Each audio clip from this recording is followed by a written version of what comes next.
why would I discuss or debate true Islam about Orthodox Islam when the Nation of Islam is not Orthodox? As a matter of fact, it's not Islam at all. You've been bamboozled. The Nation of Islam was set up by white supremacist Masons, Illuminati Masons. The Nation of Islam is being controlled by the Jesuit order of the Catholic Church.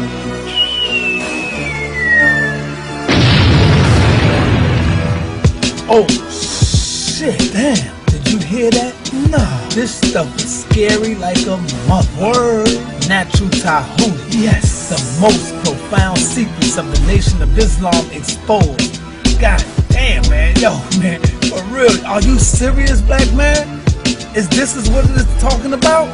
Well, everybody, pay attention to Brother Natural Tahuti. Listen to what this black man got to say. I make those claims here today, and I'm here to prove it. Not yet. So I'm not ducking and dodging the subject matter. You said that Honorable Elijah Muhammad is the messenger of Allah. You also said that Master Farad Muhammad, I will never call a white man master. Farad Muhammad is Allah. So if he is Allah and Elijah Muhammad is the messenger of Allah, how could I be off the topic? Unless you don't have no faith in your doctrine. You want to stick me to Arabia. Today, three main premises, right? We're going to get into the Nation of Islam was set up by Shriners. First of all, the Scottish Rite Freemasons of the Blue Lodge. Shriners, right, the highest form of masonry, right? We're going to prove that today. The Shriners was originated and was organized by the Jesuit order of the Catholic Church. That's who created them. They also created the Mafia. They created the Knights of Malta, right? And they also created the Illuminati. So ever since everybody has ever heard me speak out against the nation, I've always said that the Illuminati was at the root of its origin. Now I want you to ask yourself a question. I was with the nation of gods and earth. I said was. With the nation of gods and earth for 30 years of my life. I dedicated my life. My children were born in the nation of gods and earth. And when I came out against it, they had became my biggest enemies. I'm just one man. Why would I risk my life after 30 years of dedicated service to the nation, or to talk about the Nation of Islam? Why would I risk my life? Because we know from the history, anybody who has came up against the Nation of Islam, they didn't hang around too long. Check. Brother Malcolm X, check. Even the Father Allah, check. They don't want to admit that one, right? And numerous of other brothers. Now the man got up here and said, the black man is God. I'm here to tell y'all today, that shit is foolishness. Because the black woman is God. How the hell can you have a man born through the womb of a woman and he's God, but she's only a vehicle? What kind of nonsense is that? And I'm going to tell you, I'm mad as goddamn hell because I believed this foolishness for years. But when I get finished showing you this presentation, you're going to see the truth too. I already know. We ain't going over to join no goddamn Muslims, right? And we know the Muslims just might not come on over here and join us. But I bet you one damn thing, I'm gonna make you think. Because there's a lot of claims they've been denying for years. They've been denying that Farad Muhammad is a white man. How the hell you gonna say that the black man is God, but you got a white man up there? Bullshit. Bullshit. Okay, so what's my time? I got time? So, in the spirit of the ancestors, let me get that water. And I do apologize because I forgot to pour my libation.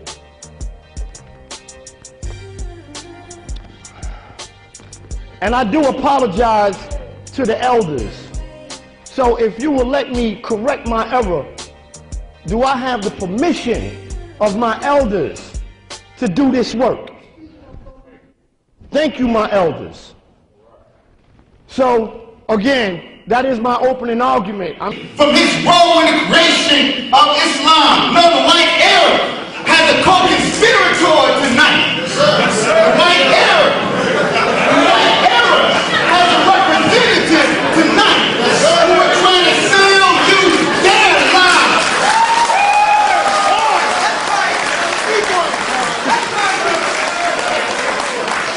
But tonight, we say clearly that we don't buy the white Arabs' lie, nor do we buy it from their black flunkies. That's right here tonight. All of them will have to deal with the facts on the ground. Deal with the data. Now, my brother, Natural Tahuti, he has a strategy. And it's clear he has not changed his strategy. His strategy is to employ red herrings, distractions. He wants to talk about the black woman being God. We can set up a debate on who is God. You want to talk about the origin of the Nation of Islam? Let's schedule a debate on the origin of the Nation of Islam. But this debate is whether Africans created Islam or white folks created Islam. That was the agreed upon subject. But the strategy is still the Duncan gospel. The strategy is to talk about everything but the subject.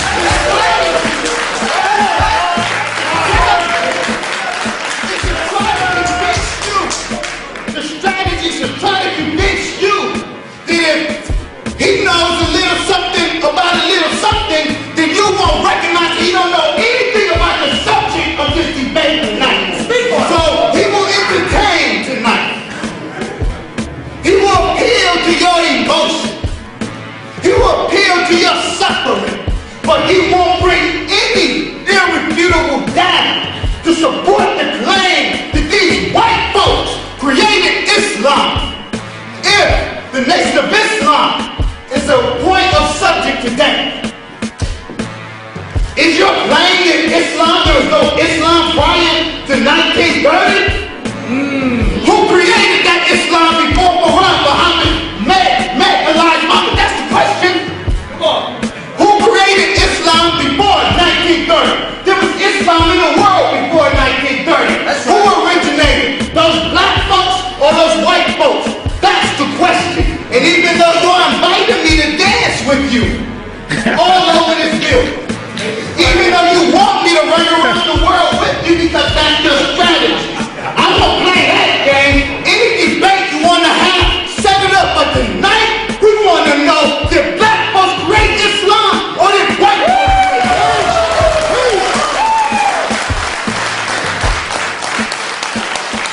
I want to prove tonight. Speak on it, Muhammad. That Islam originated with African peoples in Arabia thousands of years before the birth of Muhammad, Ibn Abdullah in 570 CE. I will prove tonight that Allah is a black God, worshipped by black people thousands of years before Muhammad was born. I will prove tonight that Muhammad was a black prophet of the black God, Allah subhanahu wa ta'ala.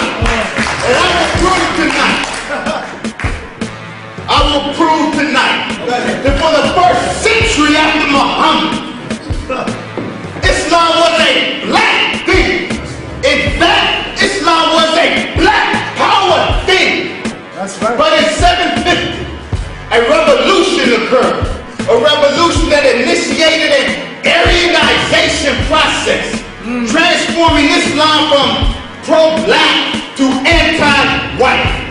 And since then, these white errors, he said a black error is an oxymoron. Well, we are going to see. We are going to see by that statement it makes it crystal clear why he doesn't want to deal with the subject at hand.